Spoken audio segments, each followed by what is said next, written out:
neglected by the system. In a world of deplatforming and bogus hate speech guidelines. Ain't nobody care about us. Until one teacher. So why should we even try and fight it, Holmes? Changed everything. Because there's nothing cool about letting them silence you. As I watch all the channels that are going through hell, I have to ask all Because in my class, free speech is its own reward, homie. And you don't have to go through life a victim. That's a choice. You come and live in my neighborhood for 1 week, and then you tell me if you got a choice. The kind of G that little YouTube wanna with till I serve them in the night. Half Asian in the street light. This is the life. This is the life. You have to rage against the dying of the light. Damn it, you promised you'd fight back. If Matt's life is going to be worth a damn, you better give me your best. I need your best! Some of us don't have that kind of cash just laying around like USA. And your friends 6 feet under already made theirs, damn it! When I was your age, we didn't have Mug Club. We didn't have anything like Mug Club. I would have killed for Mug Club, but we have it now. We have it now because it's 2016, damn it. It is 2016. Pero es el 2018. Shut the fuck up, Jorge. This 2018. Dangerous mugs.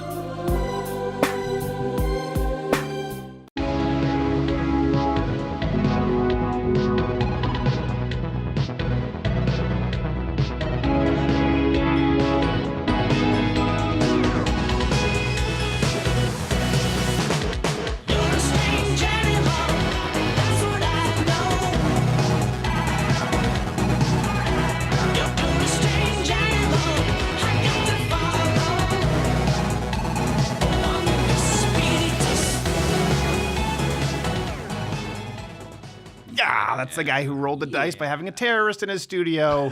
Yeah. And it came up, is it Snake Eyes? What is Snake Eyes bad? I think Snake Eyes are good. Depends on the game. I don't know. I have no idea. It's Thursday, it's the sound of the weekend. Thank you so much for being here. And like I was saying, in third chair today, we have Mahmoud al-Mahmahood, Director of Communications and Public Relations for ISIS. Good to see you, Stephen. Glad to have you back. Good to see you here. We hope that you see the softer side of ISIS. I will do my best. Today I'm here to kill you with kindness. I see what you did there. I see. But and also actually kill me, I believe. Yeah. Well, you know, eventually. Eventually. It's a long show. These are givens. He's just trying to deal with the nuance. And then we have Larry the Cable Guy on the show today. Nice. Because someone sent a bomb. Yeah. And they thought it was one of your flags. It turned out to be a Get Her Done flag. Did you see that in the news? No, I didn't. Yeah. This one I don't know. We use Arabic. You guys say that all the time. I don't know when to believe you. Yeah, well, that could be what ISIS is. We take credit for it. Well, We're like a frat boy who farts.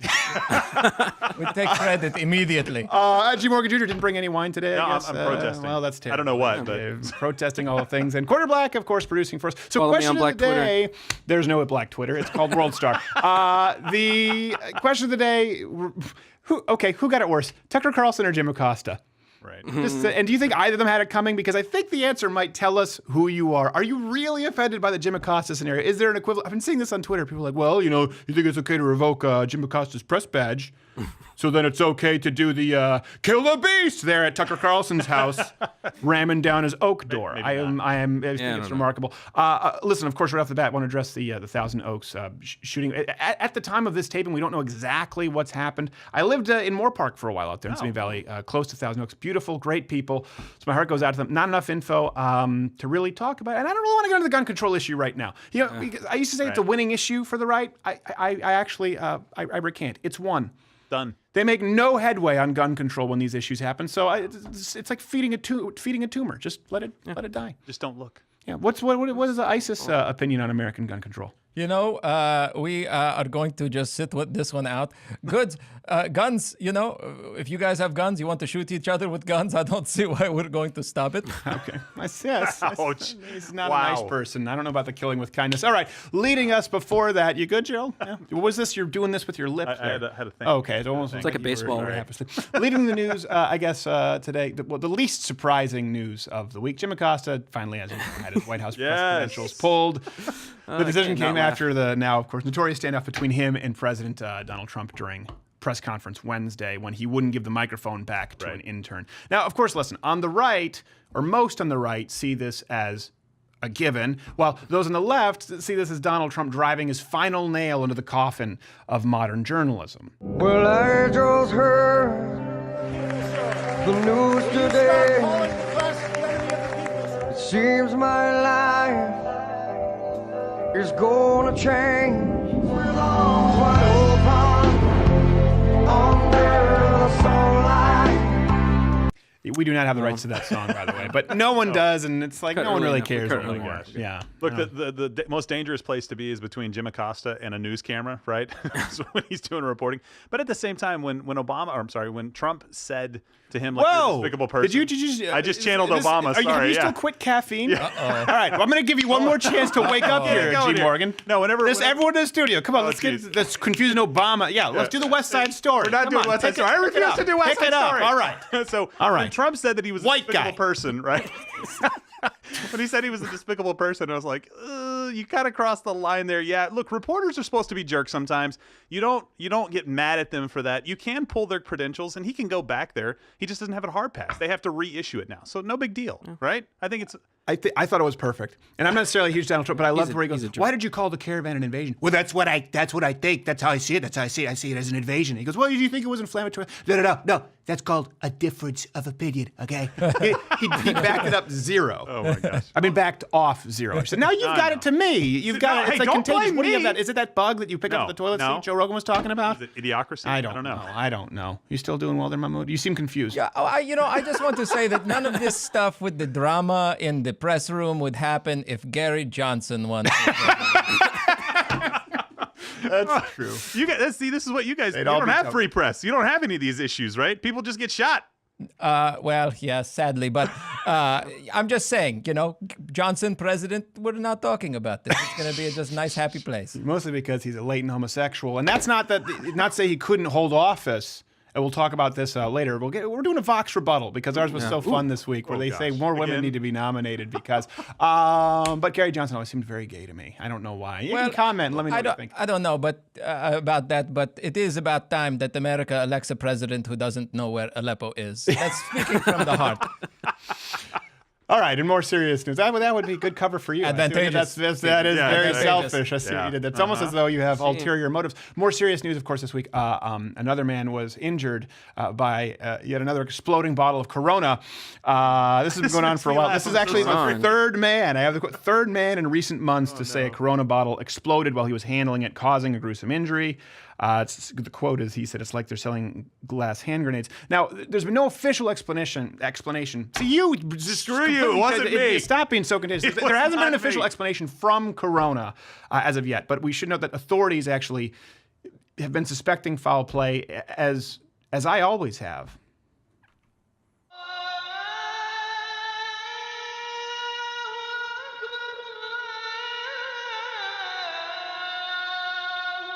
Yeah. See. Whoa. I was wrong about you, alcohol. I see. You found a kindred spirit, have you? I'm more of a Bud Light Lime guy. Oh my gosh. Look, said the douche. Go ahead. I kind of laugh a little bit at this, and I'm sorry. This may be like the dark side of humor for me. I kind of think if we just step back, let the Corona thing take its course, all the Corona drinkers will be gone. We won't have to worry about it a little bit. If you drink Corona, this might be just it's sort of like vaping batteries. Yeah, exactly. When it explodes. We just step back and go, let's just let nature take its course here. I really would have thought, you wouldn't think the explosion. You would think it's Mexican tap water would be the high risk factor there. Well, that's a good point, actually. Very good, yeah. Montezuma's revenge, I think, is something that's a real thing. Sure. Yeah. I looked like you were about to say something there, nope. But I never know because, you're terroristy. A little shifty. No, I was just up to something in my mind. So shifty. Creative. All right, turning to big tech, the YouTube gamer Shirako. Am I saying that right? Shirako? Why would you ask me? By the way, I want this man to be a guest on the show, so Shirako, however it's pronounced.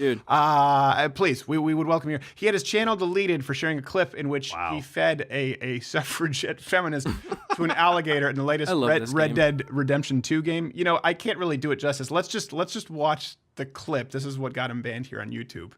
Let me vote! All right. It's a national disgrace. There'll be no more wars, no hunger, no stupidity.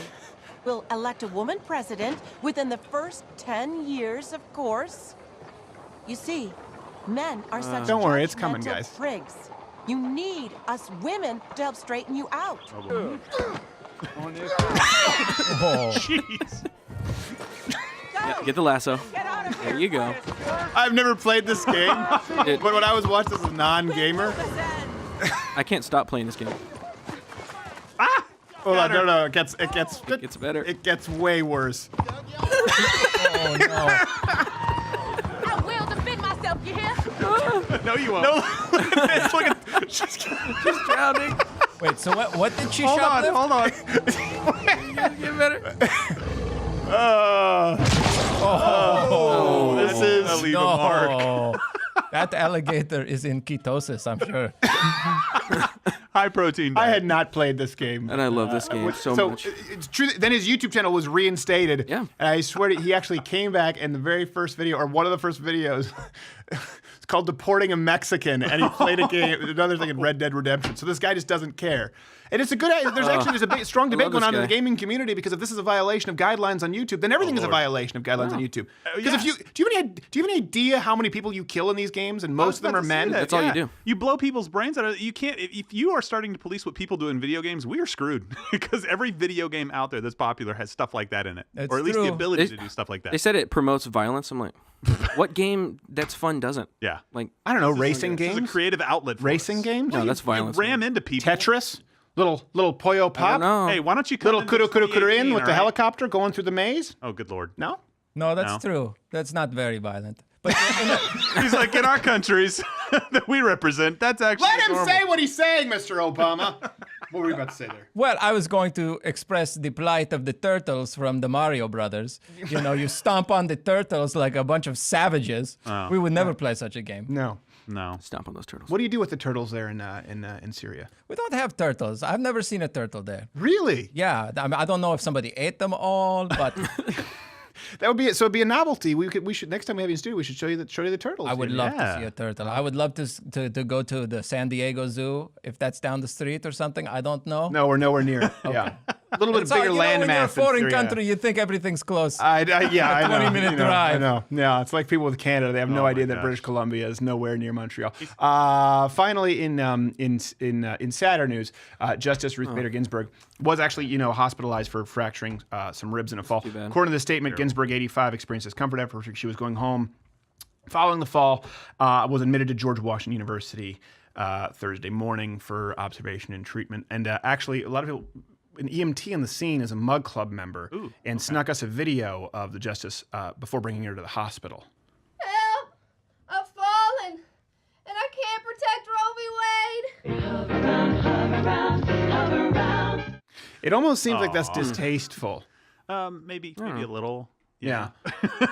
Just a little. What are you That's talking about? That cold, was man. fact. That's That was real footage. Suddenly, though, by the way, if Ruth Bader Ginsburg, the GOP Senate pickup seemed like a little bit of a bigger win. Yeah, Right? This is one thing we're talking about Ruth Bader Ginsburg. Have you seen the documentary on Netflix? They've been trying so hard for so long to where convince us that she's, she's like, the fit weightlifting? rapping grandma. And I remember Matt Damon talking about, I want to see the actuary tables in John McCain because there's a very strong chance that he dies and Sarah Palin is president. With Ruth Bader Ginsburg or Bernie Sanders, it doesn't matter all of a They're sudden. just holding out. Like, what is it? Somebody said that it was like this ghoulish death watch, basically, for the Supreme Court. Yeah. I can't remember who's It was Herman Cain. Shapiro or somebody. Or No, it was Herman Cain. said that. Yeah. It's absolutely that. It was Just Mr. 999. That was a good Gotti's plan. Pizza. It was a good plan. It was a solid plan.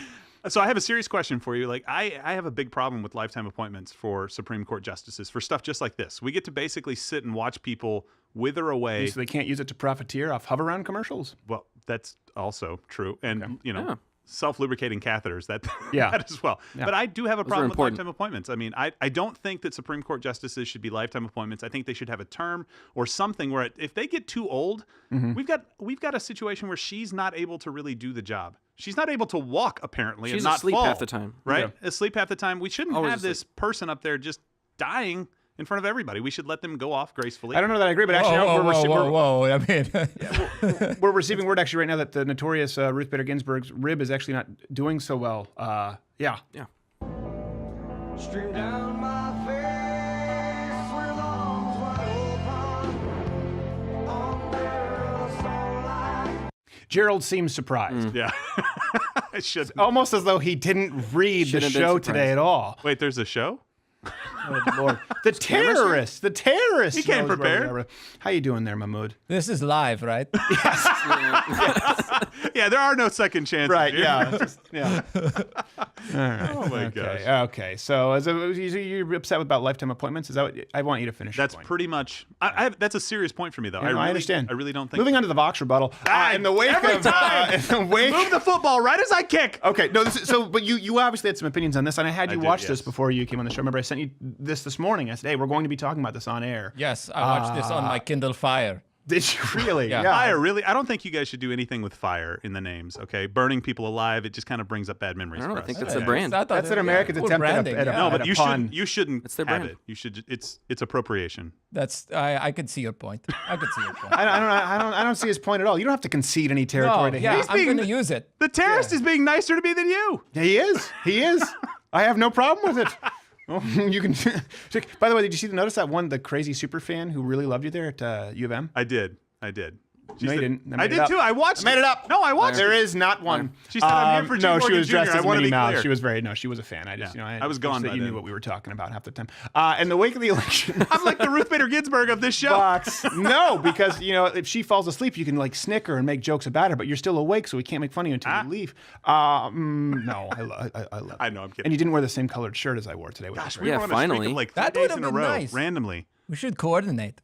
well, now he stole Black's thunder. Oh, I did. No, come on. That's not even. Blue? I'm partially colorblind. That's not the same color. I think Garrett is a quarter black, and then the other 3/4 is Dickie Greenleaf with the short sleeve button shirt. I'll own it. Whatever the mixture is, it's very white. So is what we end up with. I mean, it's 3/4. We talked about Jim Acosta, we talked about Tucker Carlson, but let's kind of get into the realm here of identity politics in the wake of the blue wave, as it's been called, I guess, by the left. It's like we said, see yesterday's analysis. Win some, lose some. That's really what the election was. But in the wake of these elections, people have tried to read into something I think that isn't there exactly, and then push agendas that don't make sense. So laying the groundwork there, enter Vox's latest video telling us all that we need to vote in more women because... The 2018 midterms were huge for women candidates. A total of 273 women were on the ballot in the 2018 midterms, representing both parties. Now compare that to the past 5 elections. That's a big jump in women candidates vying for office. So women must be pretty well represented in the US government now, right? Not exactly. Okay, so here comes the doom and gloom. First off, before we get to rebutting this, is there not one straight male capable of narration in all of the Vox studios? Nope. Not one? Not one? None of them. What's the hiring process like there? Are you gay? Check yes or yes.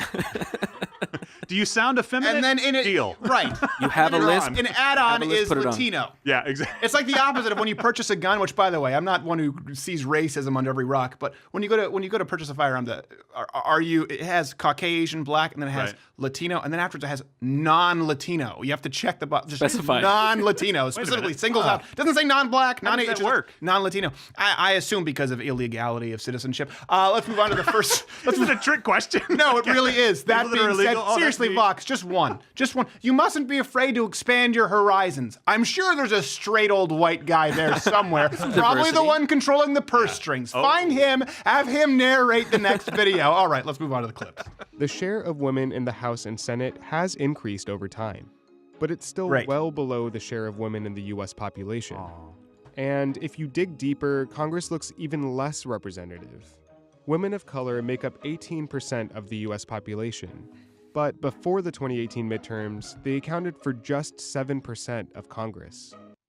It's so boring. So, by the way, your mic is on while the clips are going. Just so you know, he gets quite like he thinks. No, you're not muted because I'm sure everyone would love to hear your commentary on what Vox is doing, or about women in y'all's culture, typically, right? That's always going well. I'm This is a sorry. real minefield. I was gonna fall asleep.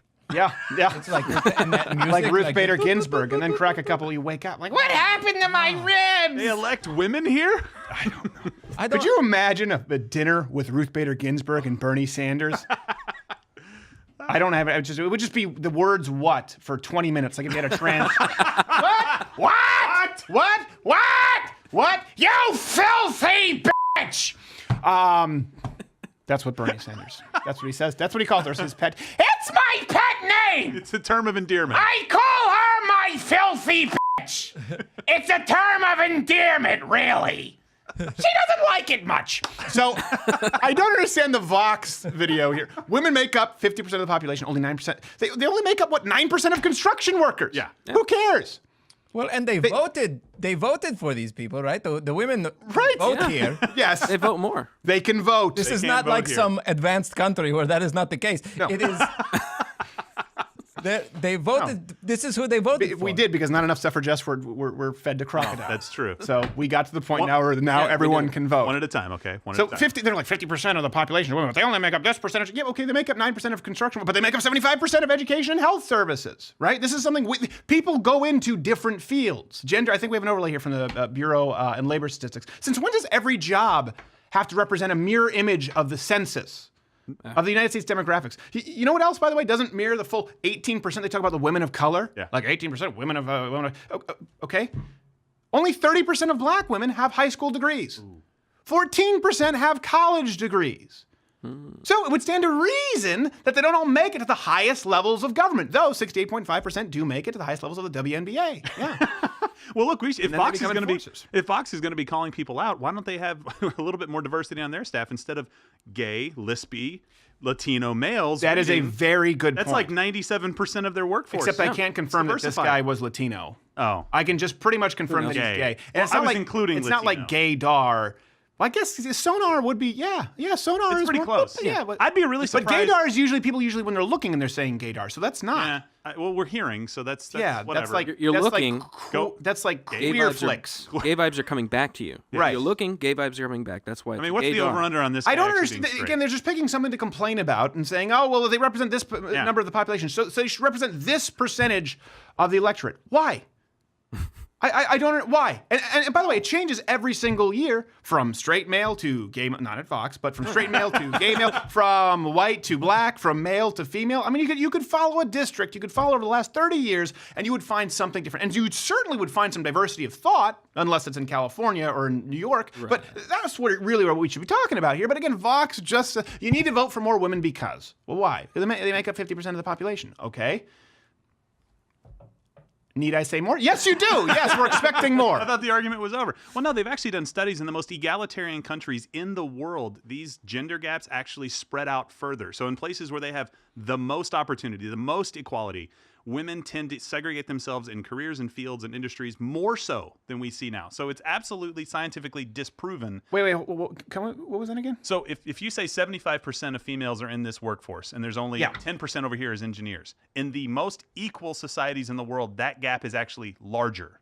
It doesn't get narrow, which is what you would expect, because they would have more opportunities, they're treated more equally, and it doesn't narrow at all. It actually gets larger because people self-select out of these things most of the time. Well, we have to move on from women and black women to the more important marginalized pressing issue. Du jour. Next clip.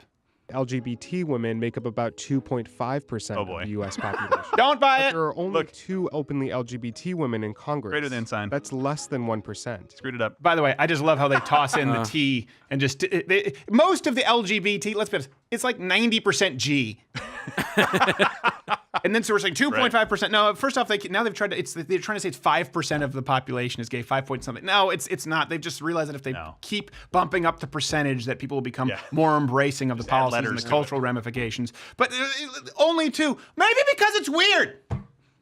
I challenge anybody to take a melatonin and try to make it through this video. It is literally so boring. Yes, well, the guy's voice is pretty monotone too. That's why I'm looking for everyone here to help snap it up. I've got to deliver the information. I need you guys. I need to play straight man. Probably because it's weird, right? We had the first transgender mayor of a Texas town on the show. Oh yeah. And you know what? The whole time I was saying it was very respectful, and we sat there and we talked about sort of. We went back, I think, to Judith Butler, to Simone de Beauvoir. We talked about gender theory, but the whole time I'm just going in my head. This is weird. This is weird. This is weird. This is weird. That's what I did when I watched it. It was very, very bizarre. And most people probably go, now, doesn't mean that you're less than, doesn't mean that I think you should be the victim of a hate crime, but it means that if somebody is really weird, a good example, Leslie in Austin.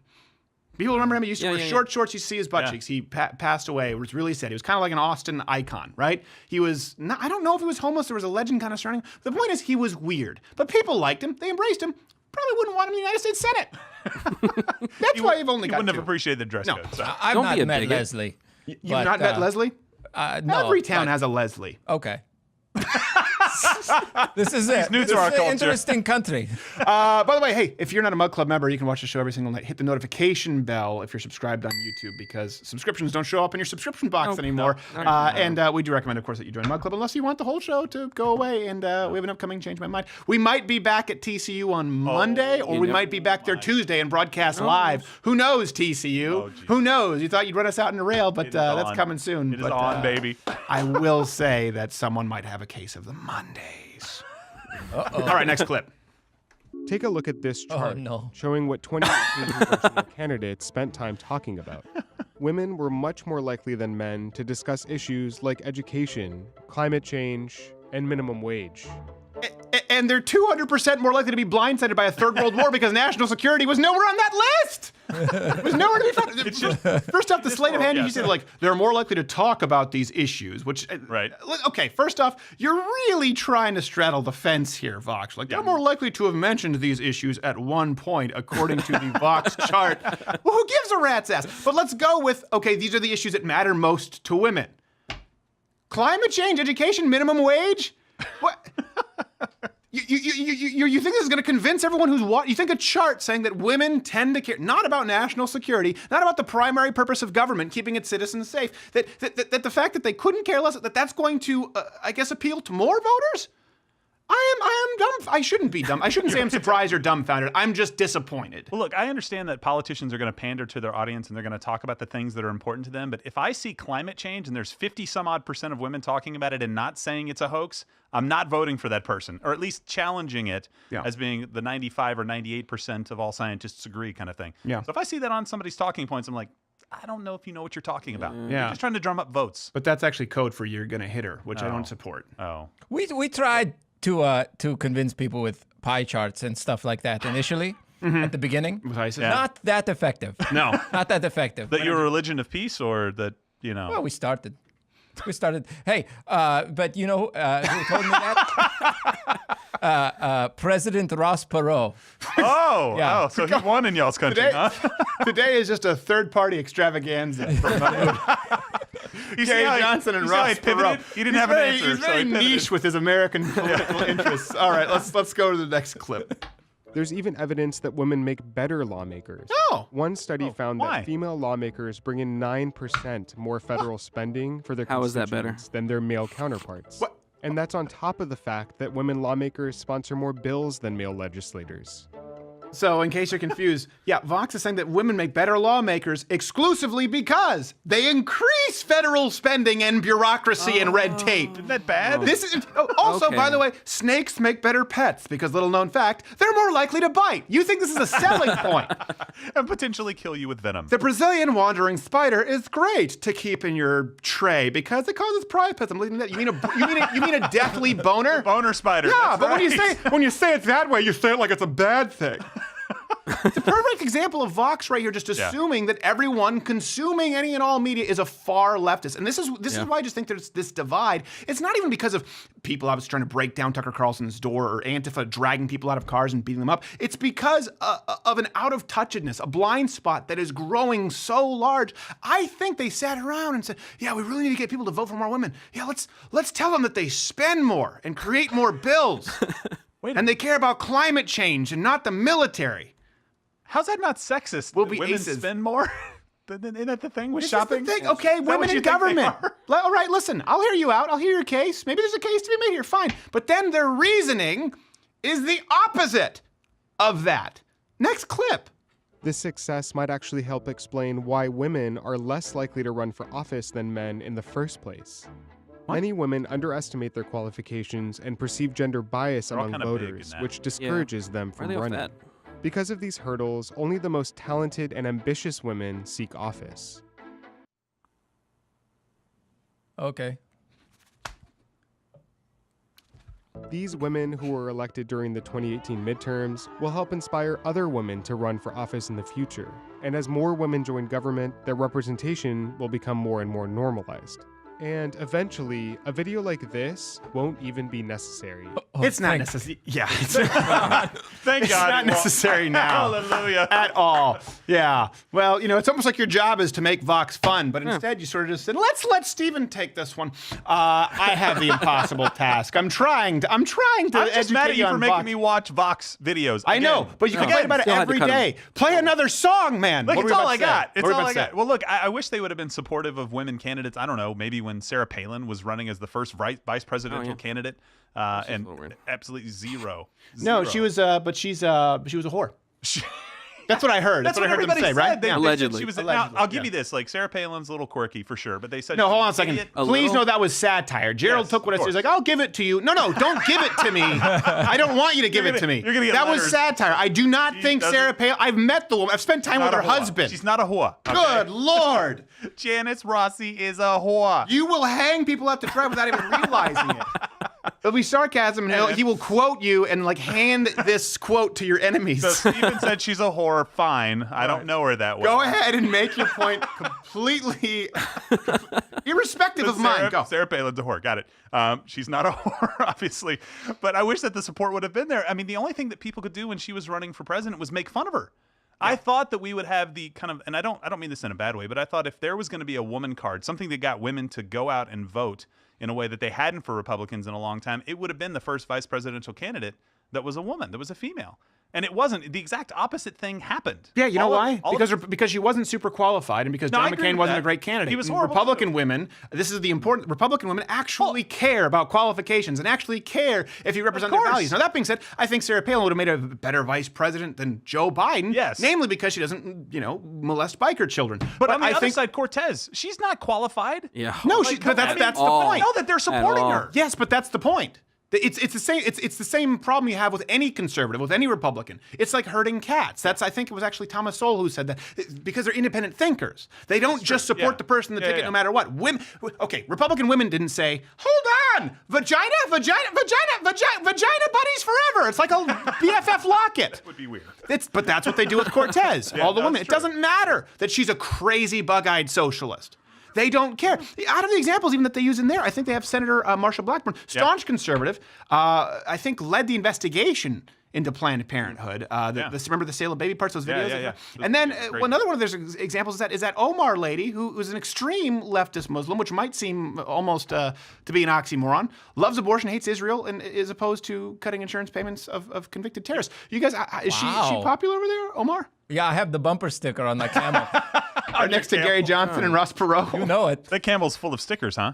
The camel's not very happy about it, I'll be honest with you. Just don't Especially walk because in he used a important nail. They don't have stick. Oh. They don't have stick technology over there in Syria. I don't think so. We're working it out. Are you working it out? It really is remarkable to me, the identity politics that they play with women. They assume that everyone is going to care just because someone is a woman and running on their ticket. And if you don't, you should care now. Well, hold on, why? Because Vagina. You've convinced me. It's like they don't even go out and create content that's designed to convince anybody because it assumes everybody agrees with them. You can be a woman and be opposed to abortion. Or at least, you can be a woman and be opposed to abortion at 26 weeks, like in Colorado. Yeah. You can be a woman, by the way. You can have tits and not want to pay a 52% income tax. How about that? Reasonable. Right? You can have ovary, or you can have a uterus, and you know what?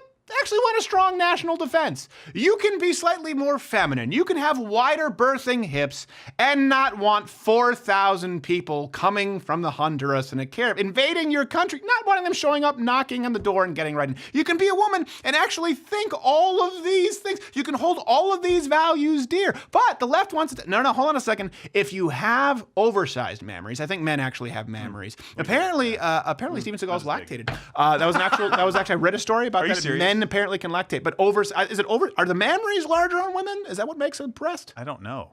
I'm not entirely sure of the biology. The point is breasts. The point is you can have breasts, a vagina, and a uterus, and have your own point of view, except in the world according to Vox. But this is the kind of stuff that keeps them up at night, and we have more important things to deal with. Oh my goodness. Oh yes. That, Oh, Yes. jeez. What the hell is Okay. that I'm not a song? I don't think you're going to be back, Mahmood al-Mahmood. I feel uncomfortable with you here. He's gone to see 72 virgin daiquiris. That sucks. He's going to see 72 limes. Yeah. I think really 72 just means countless in your culture, doesn't it? Oh yeah, I forgot. All right, listen, we have to get going. We have Larry the Cable Guy coming up after this, and Mahmood al-Mahmood, everybody. I don't know.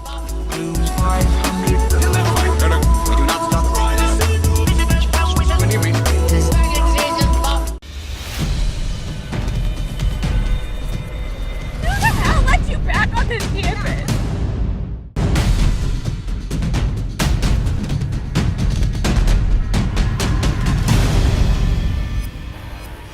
I just want to, laugh about things every night, but God bless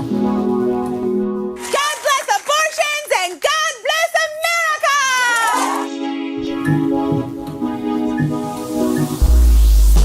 America! Bill Cosby says that being declared a sexually violent predator is going to damage his reputation. Not available for comment were all the women that he raped. Hello, this is Canada.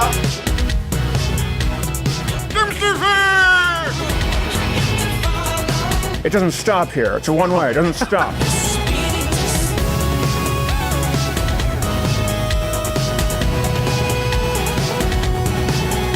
Here we go.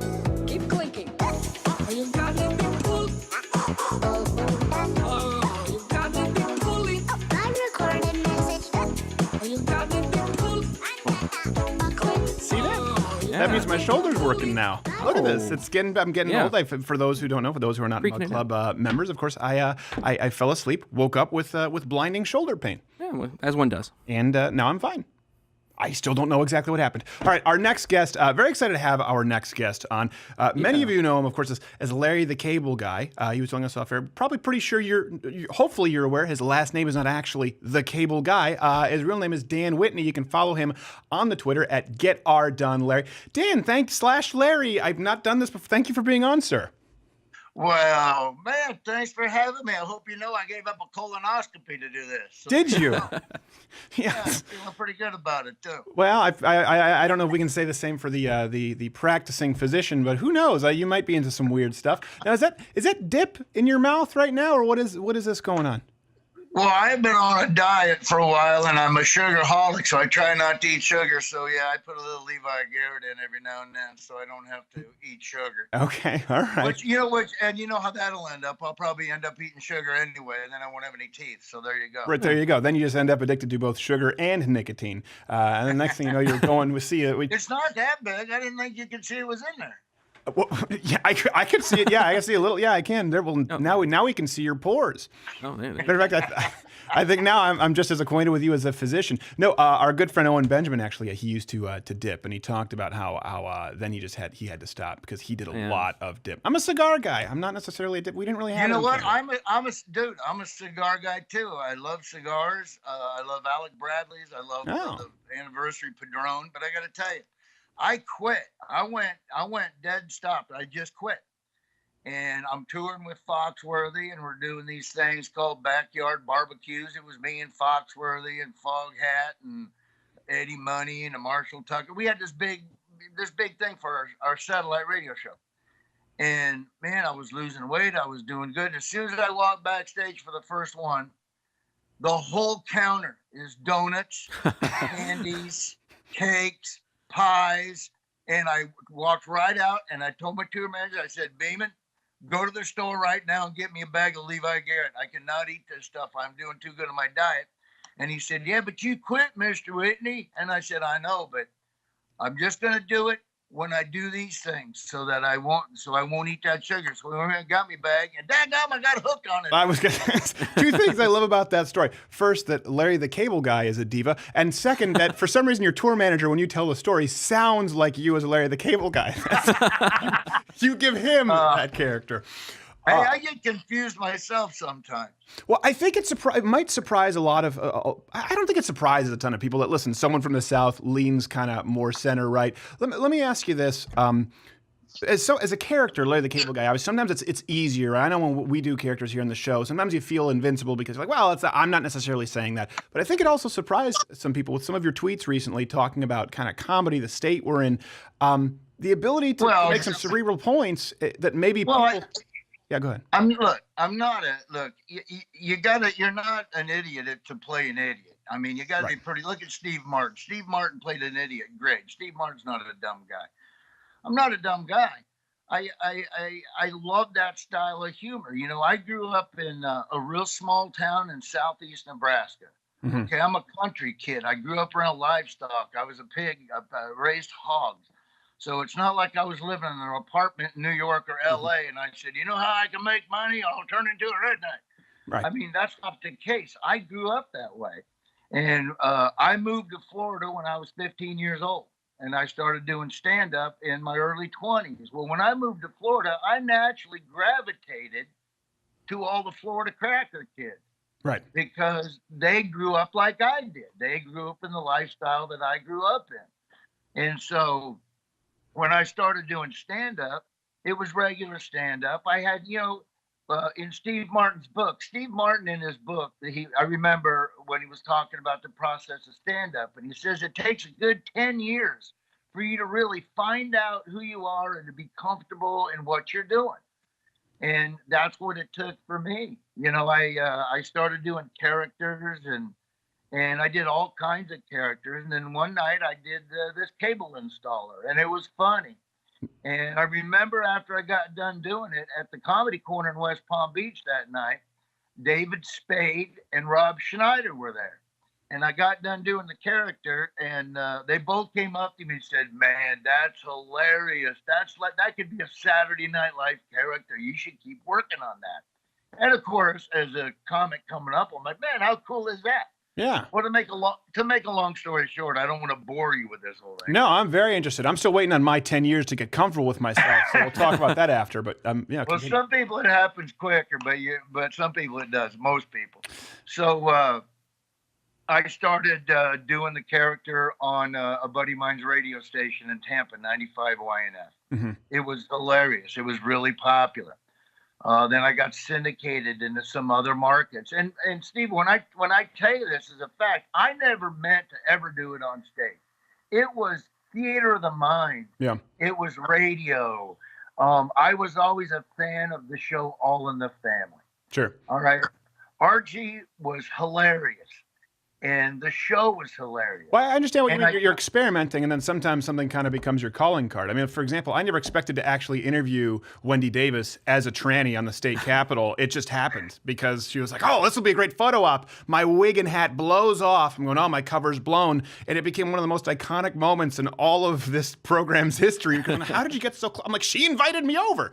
No, but you've had some great tweets lately, kind of because the left has come out and talked about how a right-leaning perspective cannot be funny, or they just don't understand the medium of comedy, which of course I disagree with. Tell us a little bit more about kind of your tweets for people who aren't necessarily in the know, aren't following you, and what your reaction's been. I definitely will. Can I finish my other thing just real quick? Sorry, go ahead.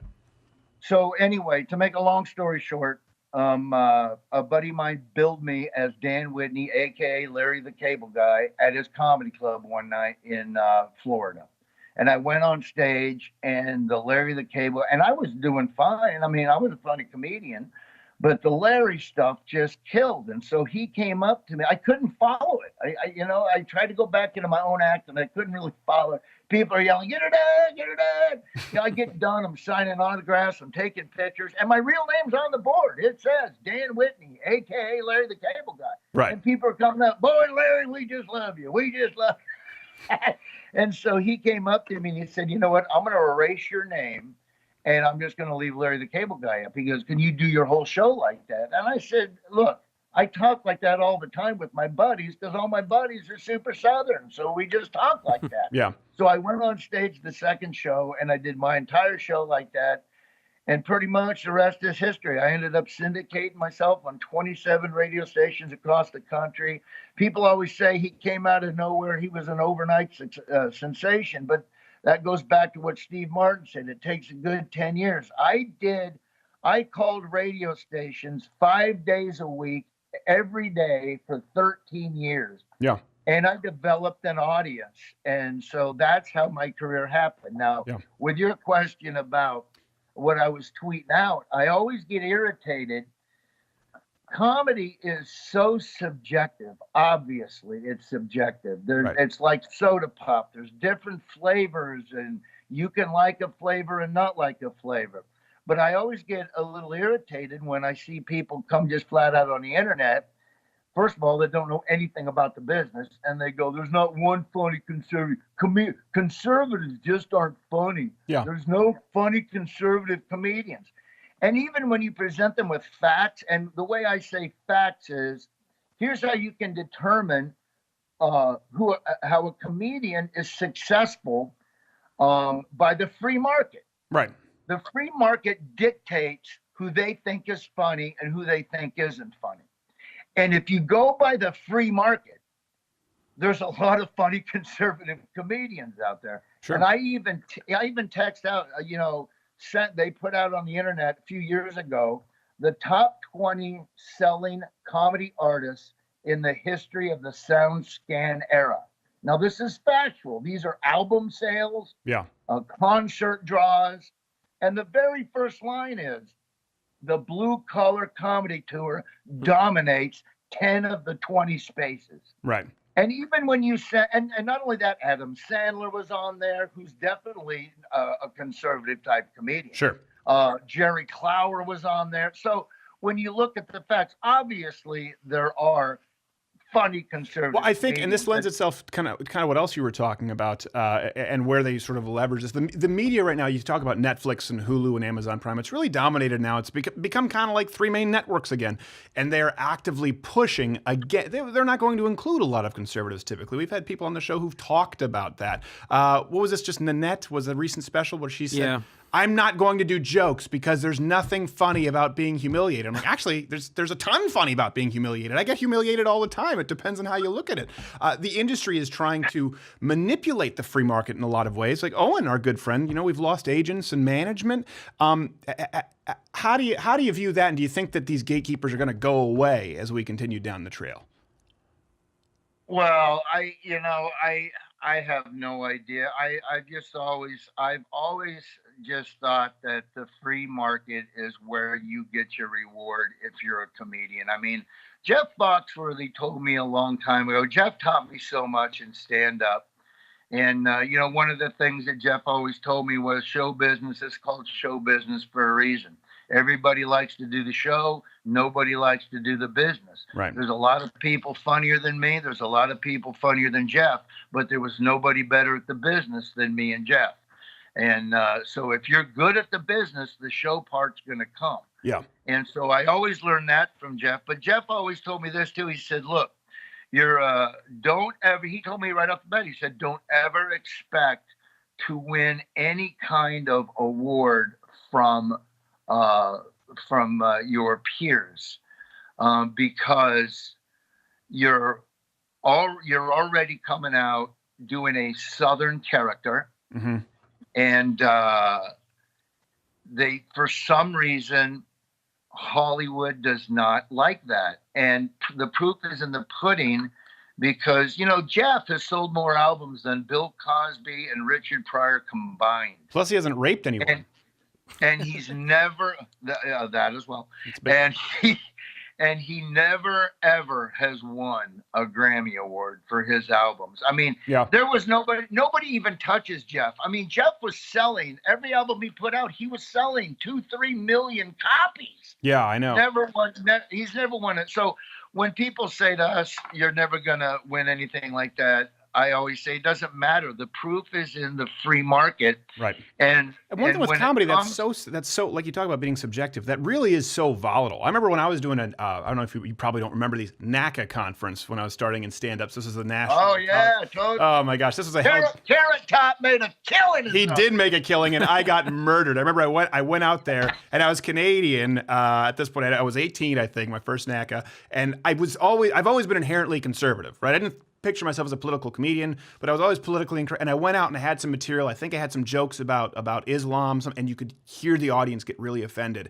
And I remember I was brought backstage afterwards, like, yeah, you can't do this here at NACA. But I remember someone was telling me at that point, they were talking about how you were the biggest name in comedy. And I heard these, I won't talk about them publicly, but the numbers that you were getting paid for every show. And I was going, oh my God, I couldn't even possibly imagine that.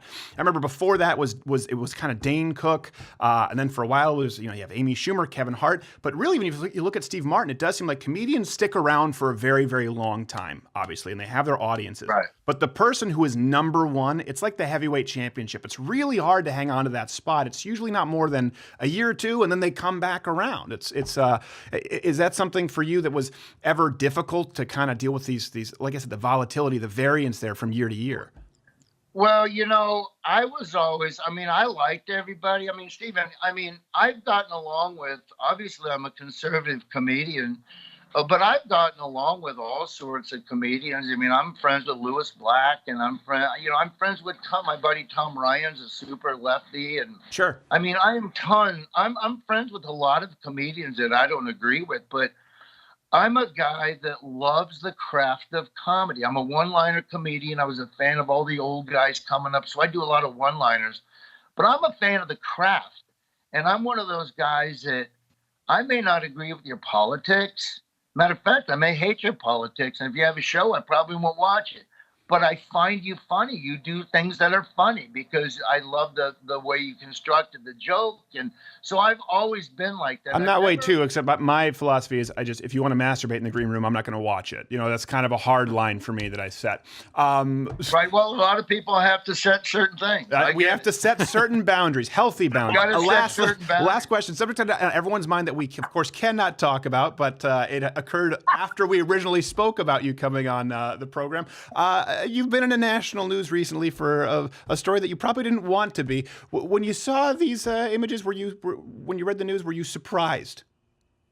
Well, I was surprised. It made me sad. It made me angry. And, and they said that, and I got to say that they had like a get her done. Somebody put get her done on one of those things that were sent out in the mail. And first, it wasn't spelled right, first of all. Right. The guy. I don't think "get her done" is usually spelled right. So at that point, it's obviously tomato. The guy was not. But it just frustrates me and it irritates me. Whoever does anything like that is pathetic, and they should spend the rest of their life in jail. But my phrase "get her done" has been around. I've been saying it since I had it copyrighted in '91. And it's been used from everybody from Little League baseball teams to football teams to kids in hospitals. I don't know how many times that's been the rallying cry in cancer hospitals for these kids. But it's a great phrase. It's a fun phrase. It's intended to be empowering for people that are in situations. And I'm not going to let anybody hijack that phrase. That phrase. We've raised a lot of money for good off of that. Right. Don't let that guy appropriate. Okay. We don't want to continue on that because we don't want to give him any more attention than it's worth. But it was the elephant in the outside the envelope that we had to address. It is at Get R Done Larry, Dan Whitney, aka the Cable Guy. Get her done. Get her. Well, I know, but people will misspell it. Get R Done Larry. Dan, thanks so much for being here, brother, and be well. Give your wife her phone back, since you stole it for the technology. Yeah. I'll do it, Stephen. I appreciate you, man. Thank you. Thanks, man. Take care, and we'll be back after this to wrap this up in a nice ribbon.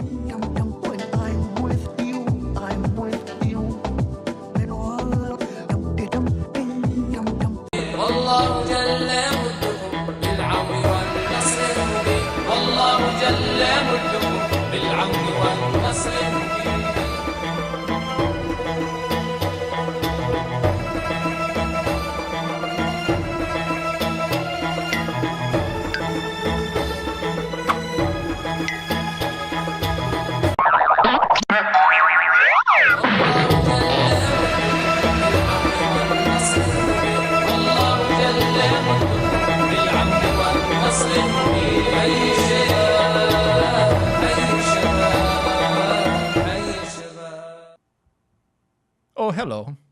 Thinking of joining Mug Club? Don't. Mug Club is terrible. It's $250. That's not an accurate price point at all. No. No, it's not. I would have thought you'd do better propaganda. I really was hoping for some propaganda. Hopefully you don't pull out the deer knife. But well, okay. $250, but you get a mug, and that is all. Yeah, no, you get a lot more than a mug, actually. You not only get the show every single day, but you also get every single show on CRTV. Yeah, the whole catalog. That's not $250. It's $99. $69 for students, veterans, active military at louderwithcrowder.com/mug club. Yeah. I'm not a rocket doctor, but that sounds like $250. It does not sound like $250. It is surprisingly affordable, and it's what allows us to keep doing this show every single day. And things like Change My Mind, Crowder Confronts, all the things that you've come to know and love. But if you don't want them, that's okay. We can just have Mahmood al-Mahmahood take over, because I'm pretty sure that he's in a panel somewhere, some kind of a board with Susan Wojcicki. What's she like, by the way? Who? louderwithcrowder.com/mug club. Steven.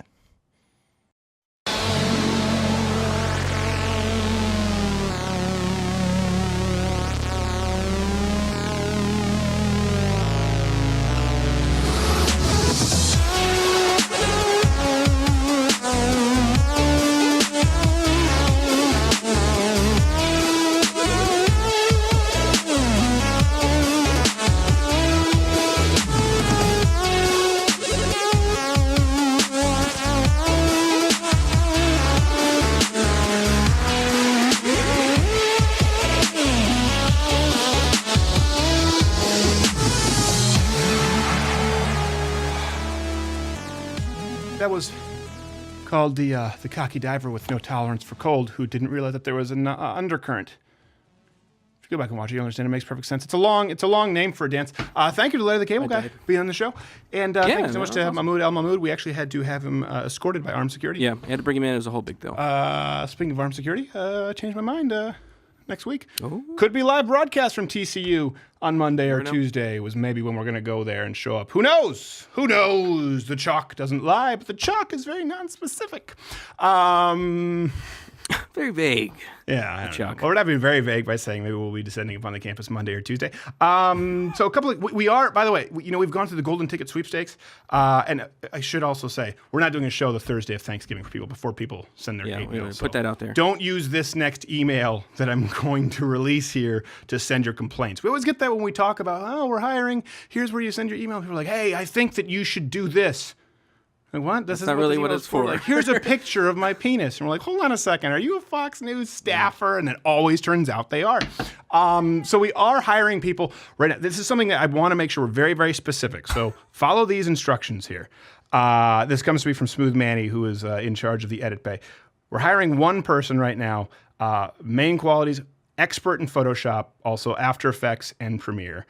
Needs to be a master at image comp, color correction, particularly something called, I don't know what photo bashing is exactly, but I know that it's a thing you need to know.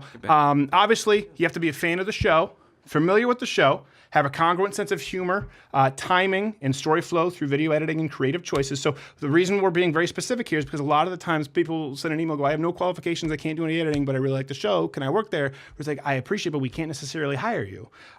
We will have some PA positions opening up soon, and that's something that if you're less skilled in editing or you're less seasoned, we bring in a lot of people. As a matter of fact, you were effectively a PA when you first came in. For a while. And you moved your way up. I climbed. Something else, you must be willing to relocate, and soon. If not, don't waste the wonderful staff's time here, because they had to relocate. They're in charge of relocating people if you don't happen to be where the studio is located. So if it's like, will I not relocate? Then this probably isn't the position for you. You must be able to work under tight deadlines. I'm steel manning you here, as Owen puts it. This is the most difficult possible scenario, because we don't want you to. We have too many. We have like hundreds and hundreds of resumes from the last time. So we're trying to filter this out because we want to find the right person to help the folks there in the edit bay. Tight deadlines, work well with others, be capable of implementing constructive criticism, and listen, work long and hard until the project is done. This isn't the same. It's not like most workplaces. There aren't weekends if a project is not done, because people want to kill you. So if all of this still sounds like you, this is what you need to do. You need to send an email to IamYourExpert@louderwithcrowder.com.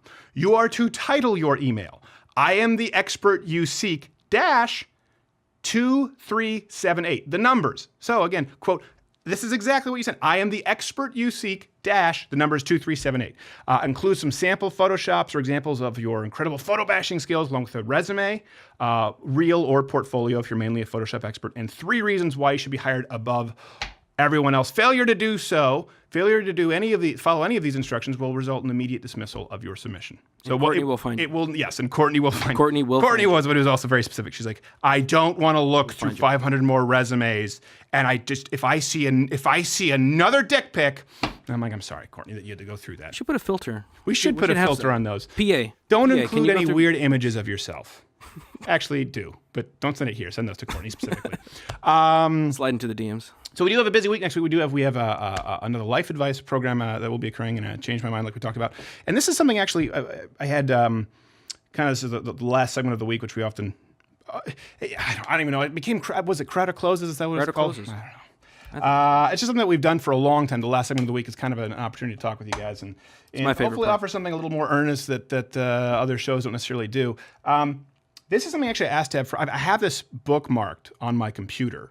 And I'm actually going forward now going to have this framed in my office. And it might seem a little dark. It's actually a Daily Beast article. It was at the front page. It was called "The Unmaking of a Conservative Pundit," and it was a hit piece. It was a hit piece. I remember it was Caitlin Dixon wrote it. Caitlin Dixon wrote this. Unmaking of a Conservative Pundit at Daily Beast, one of the biggest news websites at the time. And I remember this is when I learned about journalism too, where things that I thought were off the record ended up being on the record. And this was entirely written to, I don't know why it was written. I was a kid and I had left Fox News. We kind of separated, and it wasn't as looking back, things weren't handled right, and there was a non-compete, which they were right to enforce. I didn't really know what I was doing, but I remember how down I felt, because at that point, all of it, what was written here too, was mostly real. So imagine you're a kid, and someone goes on one of the biggest news websites in the world and writes, "The Unmaking of a Conservative Pundit," just talking about what a failure you've become. And I just remember how deeply it stung, and it was something that I didn't really like to talk about for a while. So before this show would have existed, or we were about to cross over the 3 million subscriber mark, it would be something that if anyone even brought up would sting. And I don't really want to talk about that. And that's one thing I will say I appreciate about President Donald Trump, because he has these hit pieces all the time. Doesn't care.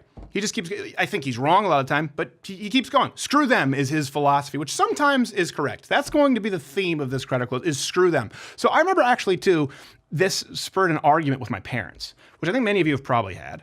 I remember my parents talking about, we were talking about God, we were talking about kind of Christian theology, and I'm not a prosperity gospel guy where it's like, God wants you to have $1 million in a G7. I don't know if a G7 is a plane or it's a G6. No, that's not what I'm talking about. I remember my parents talking about how good God wanted good things for me, and I was bitter. This was a point in my life I was pretty bitter, and I remember I pointed at all the successful evil people in the world.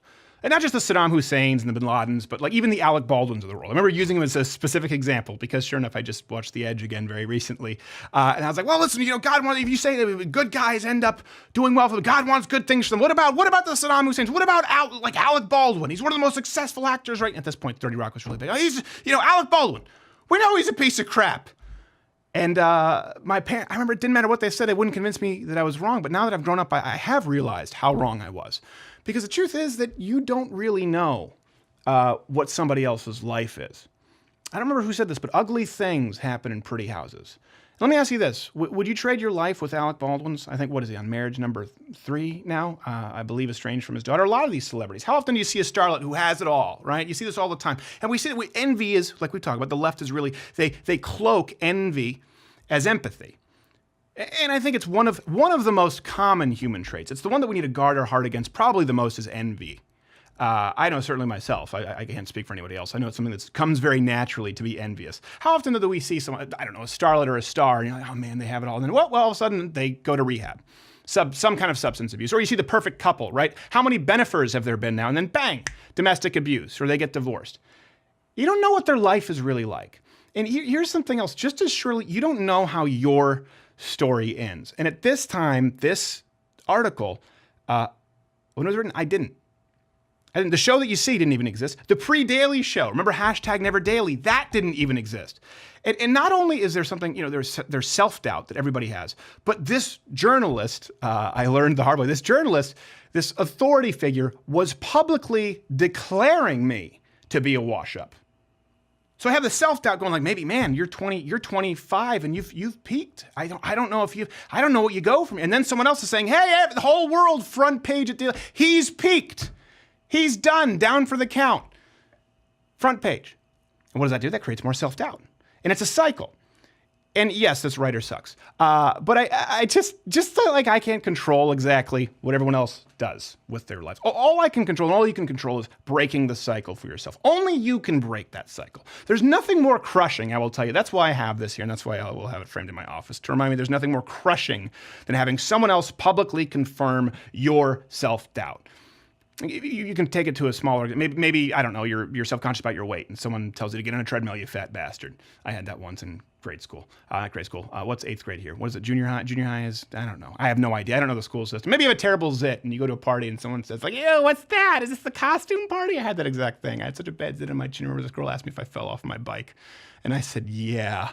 And you could see my soul leave my body. You could, if you had an ultra slow-mo cam, you could probably see the moment where my heart broke, snapped in half like Ralph from The Simpsons. It's crushing. It can be absolutely crushing if someone else confirm something you're self-conscious about, something that you have self-doubt about, if you let it. Or you can choose, screw them.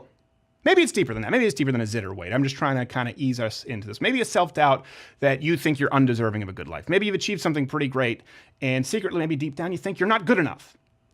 And someone comes along and says, man, she's way out of your league. She's not sticking around. A lot of us have encountered, I've encountered that as well. By the way, I won't say they're entirely wrong. You can let it crush you, or you can say, screw them. Maybe you break off from the world's most successful cable news channel, and you're filled with crippling fear and doubt because you don't know the next step. And then maybe a front page journalist declares you dead to the world. You can let it crush you. And for a while I did. I had a pity party. Or you can choose to say, screw them. And you know what? It could happen again tomorrow. I could get banned. We saw this with thank God the YouTube feminist crocodile feeder. I don't know if that's the term, got his channel back. I could get banned tomorrow. Torched. The pitchfork mod could come for us. I know it happens. It could happen. DOA. It'll hurt. But screw them. Make no mistake, right now when everyone else, I think this is why I talk about this so often, when they're calling for civility and they're calling for unity, I'm not. I'm not calling for violence, I'm not calling for rudeness, but I am calling for everyone who's out there who's been silent or who's scared or who's been mocked or intimidated, who's been accused, I don't know, of being a gang rapist. You don't need to hold hands and sing, screw them. You can choose to say screw them. I would say that if someone accused me of being a gang rapist, you don't have to be on board. You don't have to find unity with people whose sole purpose in life is to crush your spirit. And here's why do you say screw them? Because you do need to have wise counsel. We've talked about this a lot. You need to have people around you who you trust, people who will offer you genuine criticism, so when you're wrong, people will call you on it. But the reason you have that close circle is so that you don't listen to all of the voices that don't matter. And you shouldn't listen to them. Why? Because your story isn't over yet. And here's the thing, everyone out there to some degree or another is great at something. I've talked about that. Find what it is that you're great at doing. You are destined for great things. It may not be what you think is great. It may not even be something that you're anticipating. It may not even be on your radar, but you're destined to do something big. God wants good things for you. Okay, you can say the universe wants good things for you. Your tantric yogi instructor, for all I care, wants good things for you. But the world needs good things from you. I need good things from you. This entire team needs good things from you. And we'll both be damned. All of us be damned to hell if you're going to let somebody else pen your last chapters. I remember this happened and it stung so badly. Picture you're that kid. You're going, man, I don't know what I can do for the rest of my life. I've got 9 months here where I've got to sit and just kind of stew on this decision and hope that I stepped out in faith and hope that it's right. And someone calls up and says, hey, you know what? I'm doing a profile piece on you. Can we talk about some things? Say, oh, yeah, I guess so. Sure. Yeah, this will be off the record. And then the unmaking of a conservative pundit goes on to a news site that you read every single day. That sucks. It sucked, and I keep it there because, you know what? I keep it in front of me, and I read it regularly. You know why? Because I go back to, oh, wait, hold on a second. There was a stage in my life where I thought this person was right, and they weren't.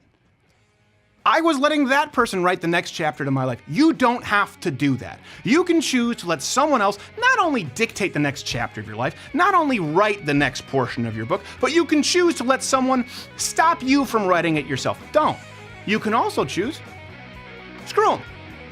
That's okay. There's nothing immoral about that. It's certainly not any less virtuous than this idea of unity out there that we try to feign as though we're going to find common ground with people who want us dead, with people who want us completely incapable of seeking gainful employment.